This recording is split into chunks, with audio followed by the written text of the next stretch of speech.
6 போக்குவரத்து கழகங்களுக்கு தேவையான 1000 புதிய பஸ்கள் வாங்க ரூபாய் 5000 கோடி நிதி ஒதுக்கீடு. தமிழக அரசு ஆணை வெளியீடு. தமிழ்நாட்டில் உள்ள 6 போக்குவரத்து கழகங்களுக்கு 1000 புதிய பஸ்கள் வாங்க ரூபாய் 500 கோடி நிதி ஒதுக்கிய அரசாணை வெளியிடப்பட்டுள்ளது.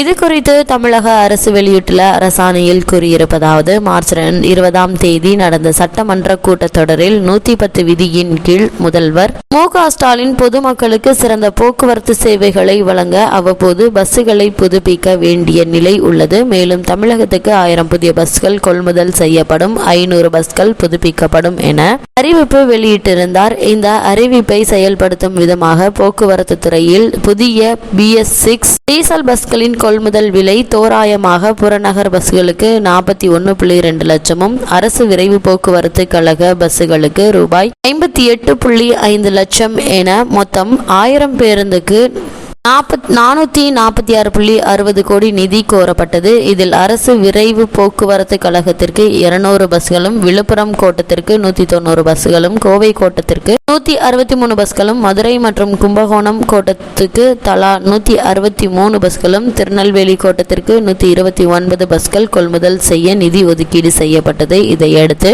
சென்னை மாநகர போக்குவரத்து கழகம், கோவை மற்றும் மதுரை போக்குவரத்து கழகங்களில் பஸ்களை புதுப்பிக்க டவுன் பஸ்களுக்கு 15.75 லட்சமும், புறநகர் செல்லும் பஸ்களுக்கு 15.20 லட்சமும், மலை பகுதிக்கு செல்லும் பஸ்களுக்கு 14.44 லட்சம் என 500 பேருந்துகளுக்கு மொத்தம் 76.34 கோடி நிதி கோரப்பட்டது.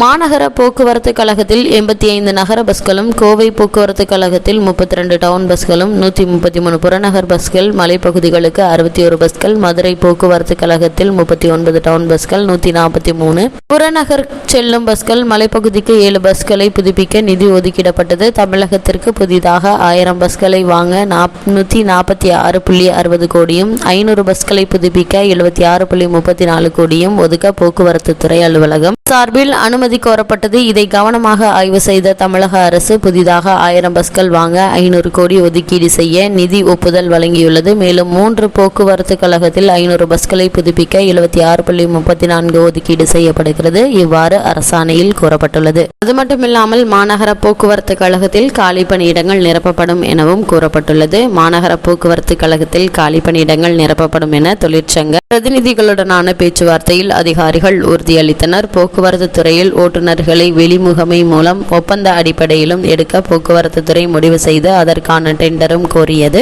தொழிற்சங்கத்தின் எதிர்ப்பு தெரிவித்து வரும் நிலையில் கடந்த ஏப்ரல் 18ஆம் தேதி தமிழ்நாடு அரசு போக்குவரத்து ஊழியர் சம்மேளம் சார்பில் மாநகர போக்குவரத்து கழகம் மற்றும் அரசு விரைவு போக்குவரத்து கழக மேலாண் இயக்குநர்களை சந்தித்து வேலை நிறுத்த நோட்டீஸ் வழங்கப்பட்டது. இதையடுத்து CITU தொழிற்சங்கங்களுடன் முன்கட்டங்களாக பேச்சுவார்த்தை நடைபெற்றது. சென்னை TMS வளாகத்தில் தொழிலாளர் நல சிறப்பு இணை ஆணையர் வேல்முருகன் தலைமையில் 3ஆம் கட்ட பேச்சுவார்த்தை கடந்த மே 31ஆம் தேதி நடைபெற்றது. இந்த பேச்சுவார்த்தையின் முடிவில் ஒப்பந்த முறையில் பணியாளர் நியமிக்கப்பட மாட்டார்கள் என உறுதியளிக்கப்பட்டது. இதையடுத்து நேற்று மீண்டும் பேச்சுவார்த்தை நடைபெற்றது. இதில் CITU, AITUC, INTUC பணியாளர் சம்மேளன், MLF உட்பட தொழிற்சங்க பிரதிநிதிகள், மாநகர போக்குவரத்து கழக 8 கோட்ட பொது மேலாளர்கள், தொழிலாளர் நலத்துறை அதிகாரிகள் பங்கேற்றனர். பேச்சுவார்த்தை சுமார் 1 மணி நேரம் நடைபெற்றது. இந்த பேச்சுவார்த்தையில் போக்குவரத்து துறையில் ஒப்பந்த முறையில் பணியாளர் நியமனம்